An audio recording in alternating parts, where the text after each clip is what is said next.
Good afternoon. I'm talking to Kurt Warner, who's the National Sales Director of Arch Telecom in Texas. Good afternoon, Kurt. Hi, John. How you doing, buddy? Doing great. Okay.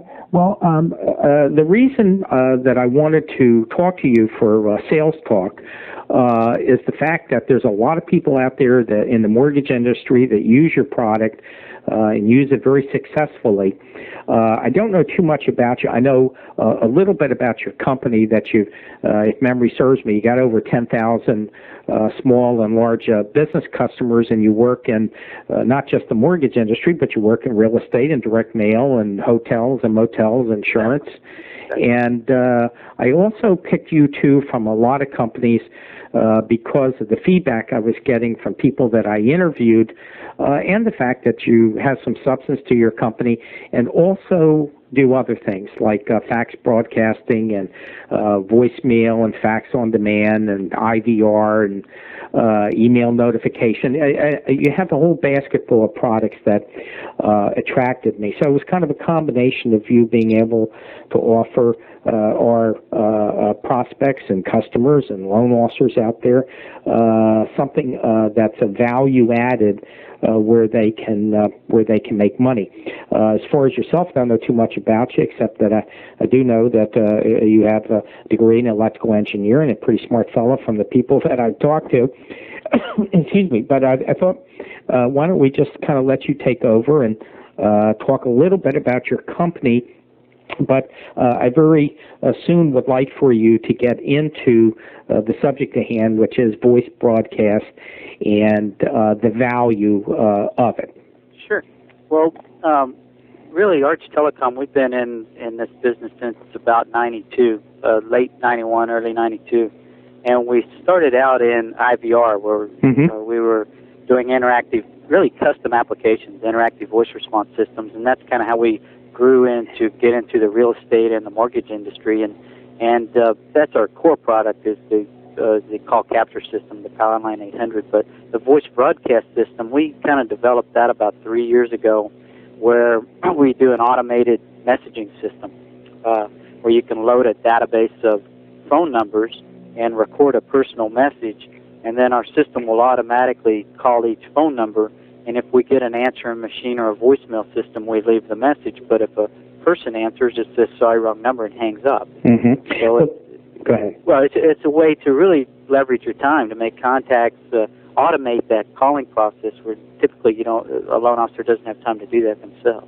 Well, one of the problems, there's a couple of problems as I see it with loan officers out there in the market right now, and that is they are looking for ways to go to, the acronym in the business is to go to the next level, whether you're at a $10 or $15 million level or whether you're at a $40 million level. And everybody's kind of looking on how to get to that next level. I happen to think, having a lot of years' experience in this business, that it's very difficult at some stage, probably in the $15 to $20 million stage, it's very difficult to get to the next level unless you really start thinking smart, doing things that are smart. And smart means a couple things on the continuum. It means spending more money to make money. It means getting a personal assistant if you need it. But it also means taking advantage of the existing technologies that exist out there. And I've done well over 70 interviews. And in the interviews, and the people I interview, all do over 25 or 30 million and most substantially more. When I do the interviews, I find that there is a large segment of this group that does make use of technology, from simple things like email to some of the more sophisticated things like ACT, which may not sound sophisticated, but the reality is you and I know that you can really crank ACT up to do some serious stuff. So what I'd really like for you to do is to talk about how loan officers can really take themselves to the next level, being very specific. And my guess is, I don't want to kind of steer you into this, but I would guess that using your technology technology has to start with creating a database, and I'm just going to come out and say it because everybody uses it, in ACT. Sure. Am I right? Yeah, I mean, that is really the start of the system, is the database. And if you think about it, especially loan officers that are doing any kind of volume, 20 or 30 million a year or more, one of their most valuable assets is their database, the database of past clients. And when you get to that level and you have that number of clients, you can't really keep personally without some type of system, without some type of automation. And ACT is a good contact manager to automate, say, a mail process where you can do a direct mail piece on a timely basis.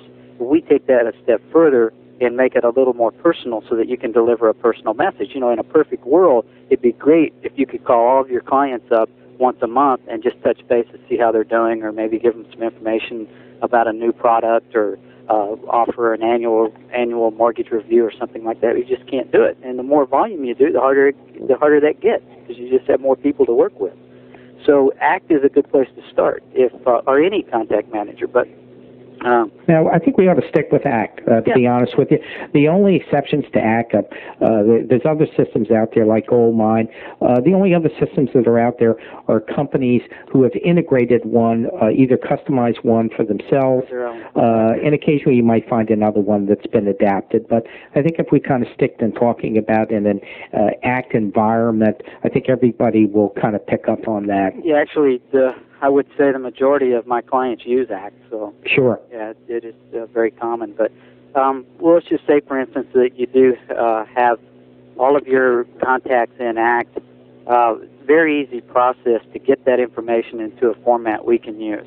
Now, what exactly does that mean? And by that, specifically, for our listeners out there, what do they need to have in your system, or in their ACT system, obviously, but to be able to jump over to your system where it's usable?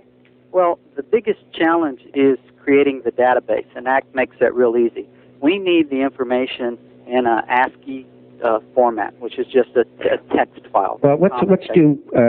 I want to interject here, and let's talk about fields as opposed. There's a lot of people out there that don't know what ASCII format is. So let's start at the beginning, assuming that people really do not know too much or listening to that. So, what specific fields should they be capturing that you need?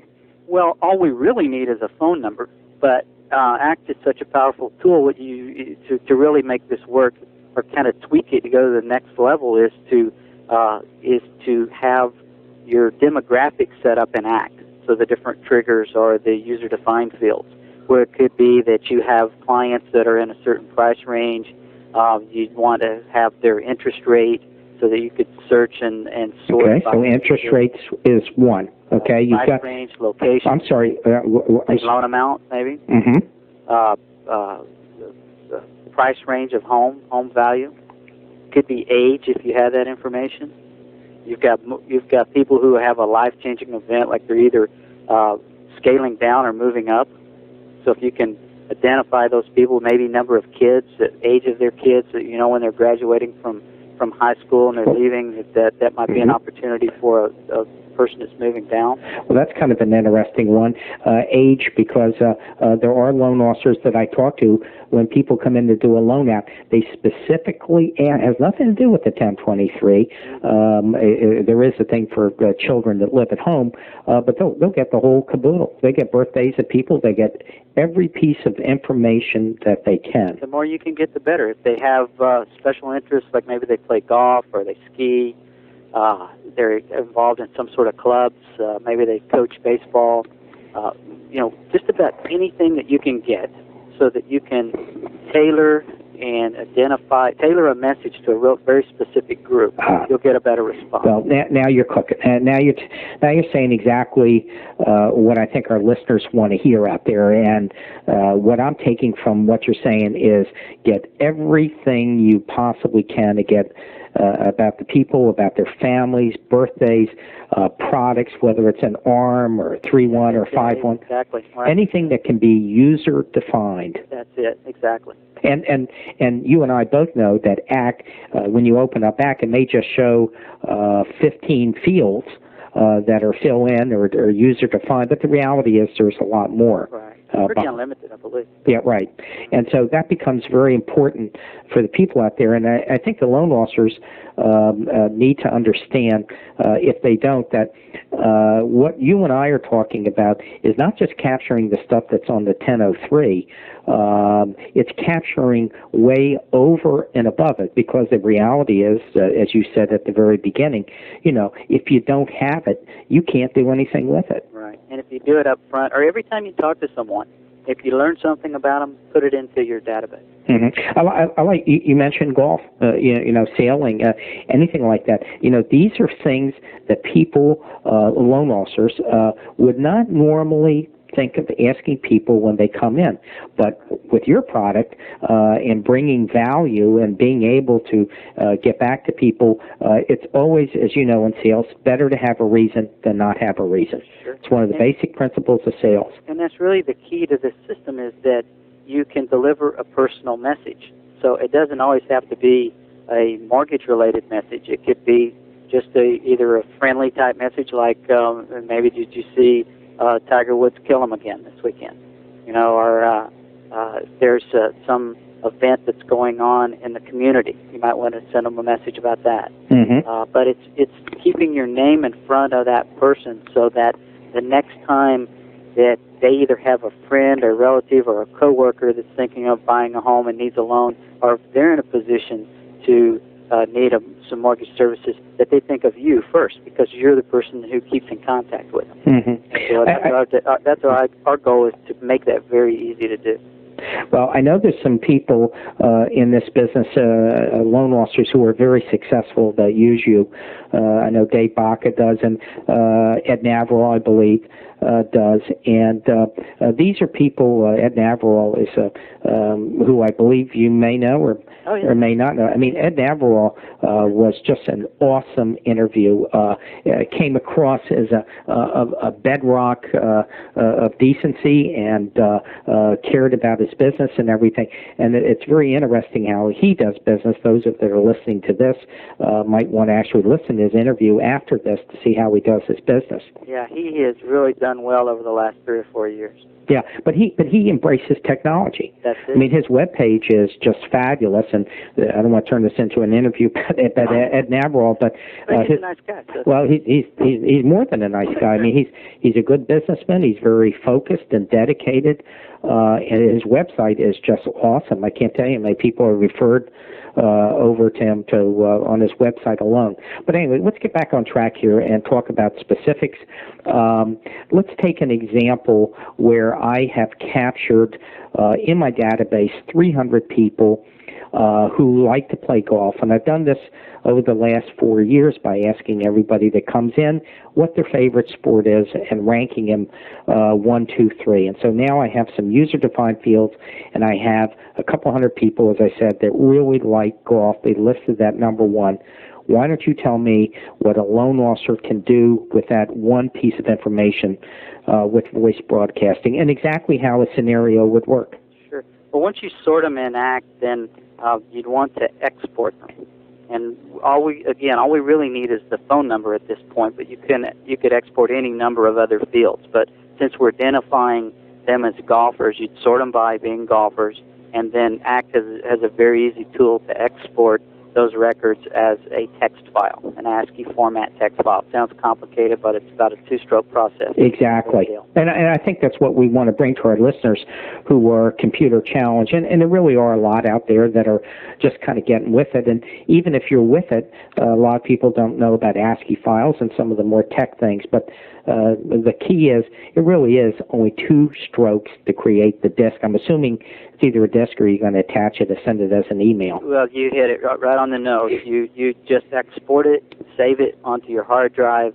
You send it as an email attachment to a special automated loading system we have set up, and it's automatically added to your system. Okay. Now we have it in your system. That's right. So give me an application. Also. Pardon me? Well, it's loaded immediately. So really, within a few minutes, 4 or 5 minutes, you're ready to broadcast to that group. Okay, well, that would come into play if I can make something up, which is what we're doing, playing pretend here.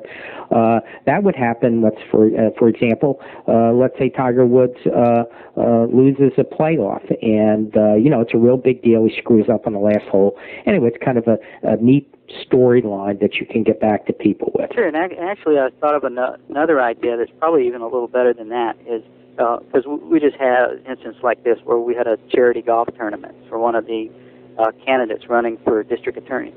And so you could pull all of your golfers and say that you wanted to sponsor a team. Well, you'll call 200 or 300 of your closest friends and tell them that you're sponsoring a team in the golf tournament and you need 3 other players. And if they're interested, to give you a call.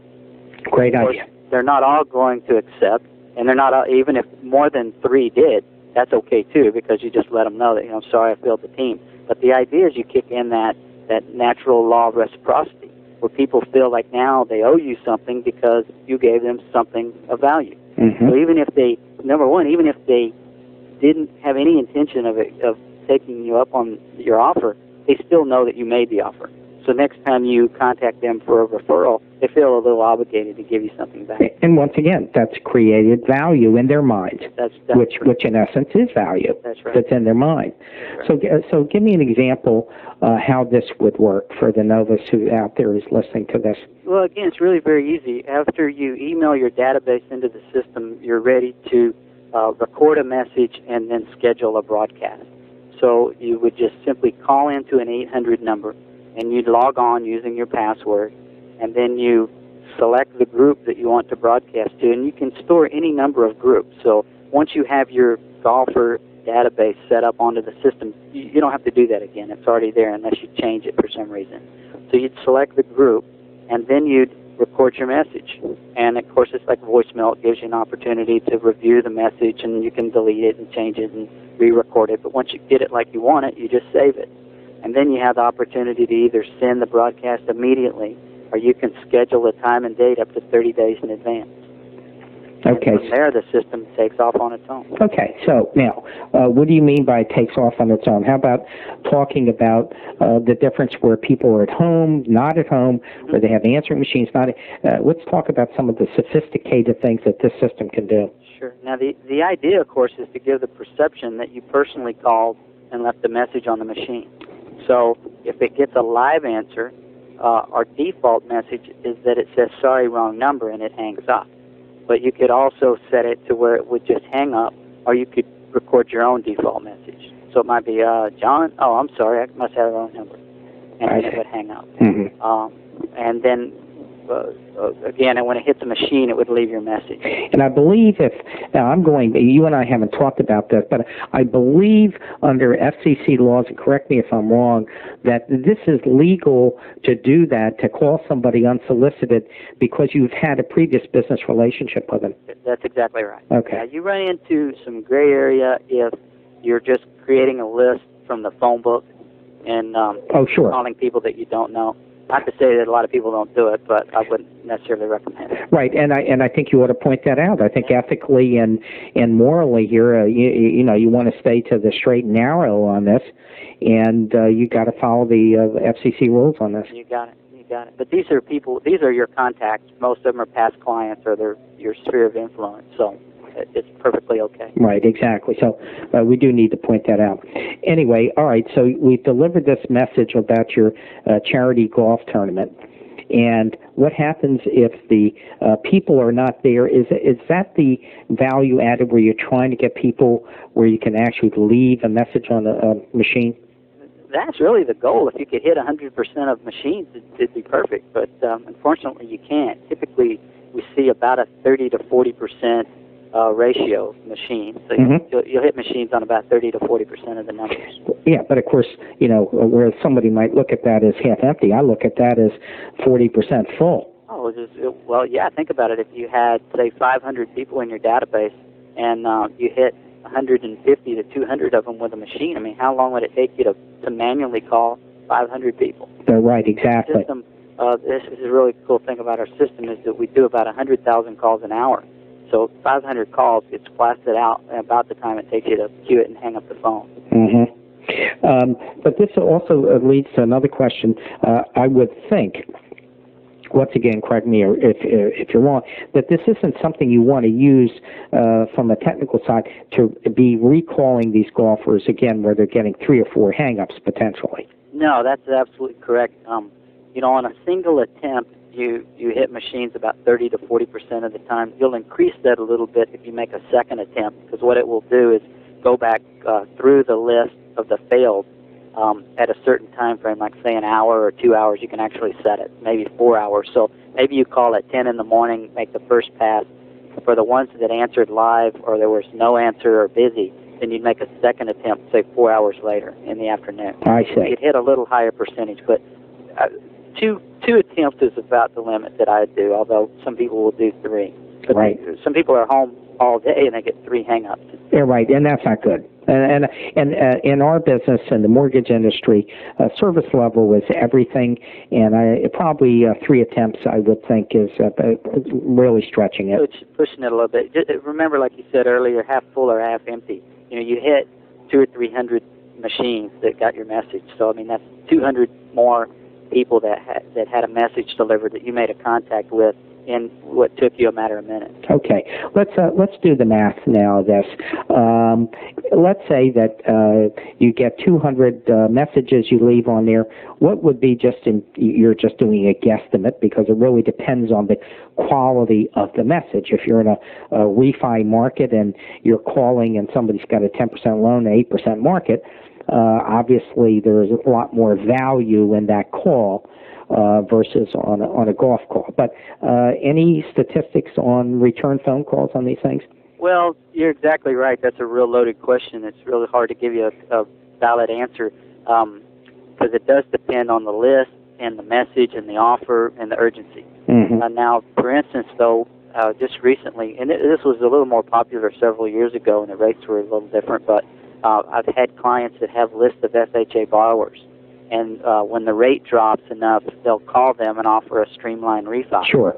And just recently, the rates dropped just nosed under a little bit to make that a pretty valid or a good call. And I had a client that sent out sent a broadcast to about 1,200 people, hit about 400 of them, and had 7 calls within 2 hours of the broadcast. Right, and using a streamlined refinance, that's a very good application. And the reason is there is a way actually with FHA on a streamlined refi to where you're allowed to raise the yield of it and pay their closing costs. And they can finance their closing cost, and I'm a little hazy on prepaids on the prepaid, but there's also ways, of course, on the prepaid to keep that down. So an FHA Streamline in a right market is a great application for something like this. Okay. Now, as far as the response or the return from doing something like a charity golf tournament, I mean that's something that you get down the road in referrals and repeat business. Well, why don't we attack it from the other end? Let's say that somebody does 1,000 phone calls out, and let's not worry too much about the response. Let's just say they're going to pull a couple deals off of it. What does it cost to make 1,000 calls? I'm assuming initially you're going to have some sort of a setup charge to. There is a one-time setup fee of $295. Mm-hmm. Monthly service fee is $20 per month. And what's the service fee for? That's just for maintaining the account. Okay, so it's going to be another. So it's and that's so you use it. That's correct. Okay, all right. And it keeps your account active, and it keeps your databases stored on the system. Your pre-recorded messages stored on the system. So you could go a month and not use it, and it only costs you $20.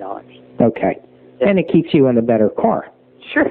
I mean, come on. There you go. That's it.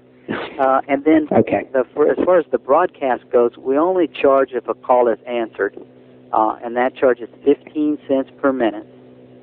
It's 6-second billing with a 12-second minimum charge, and that all sounds kind of like the ASCII to comma delimited, complicated type thing. But really, statistically, what it amounts to is that if you can keep your message to about 20 to 30 seconds, and you say you broadcast to a group of 1,000 people, and your database is pretty typical, where you'll hit machines on about 30 to 40% of your phone numbers.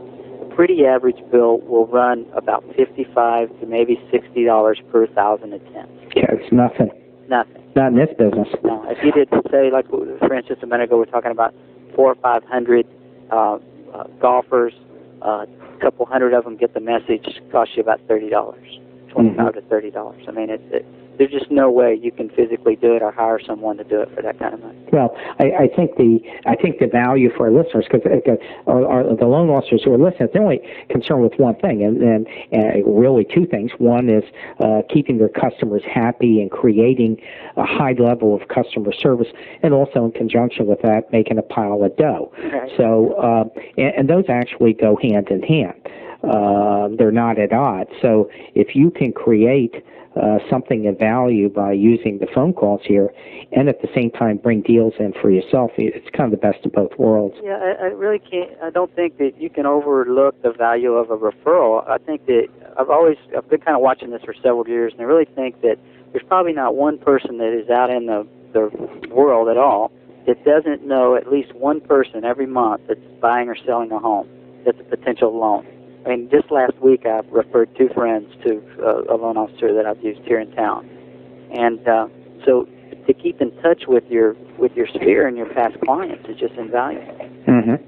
And I think also the key to this is that you're bringing a quality to them. You're calling them with a value-added benefit, just like an initial benefit statement. You're bringing a lower rate. You're bringing a quality message on whether it's bacon cookies or golf or something that's obviously much more substantive. Sure, and maybe an annual review of their mortgage.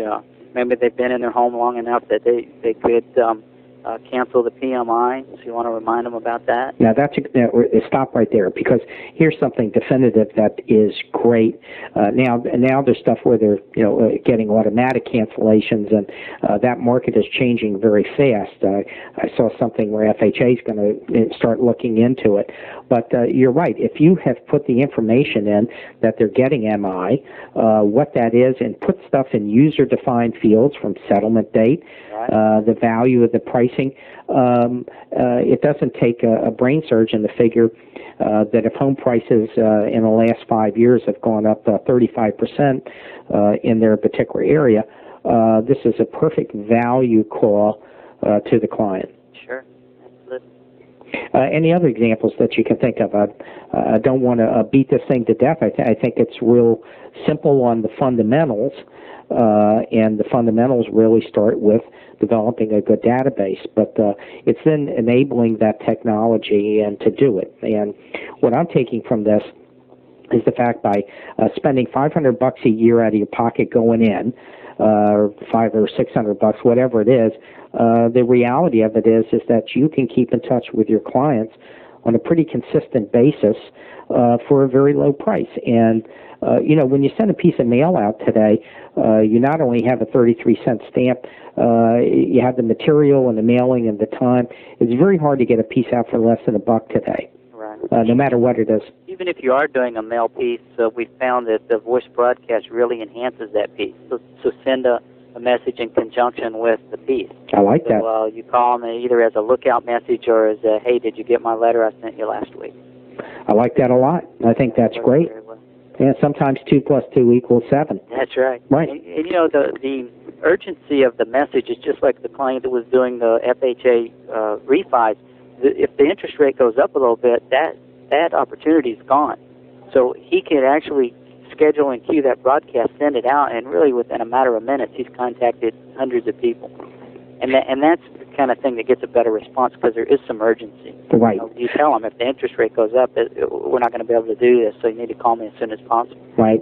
Well, in sales, there's an old saying, nothing sells like urgency. Never has, never will. Well, you can't get a direct mail piece out like that either. Right. Exactly. No, and I think that's an excellent point. Any other points before we wrap up here? Well, I would just say that, keep in mind all the different things that you could do, the ways to contact or the messages that you deliver. If your client was just a friend that you were keeping in touch with, you might be reminding them to get out and vote. remind them that school's starting, drive safely.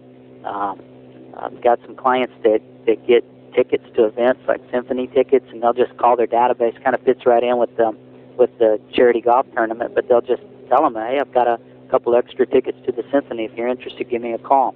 Well, now you're keeping in contact as a friend and not really a vendor or a salesperson. And people do appreciate that, and they remember it, and that's how you increase your referrals. Mm-hmm. I know somebody who made a small fortune in a refi market, and I'm saying this only because I think there's an application here. They worked for an S&L, got into a very heavy refi market, and the bank had been around for the S&L had been around for over 100 years, and they had files going back that no one maintained. They were just sitting in office after office, and they went by,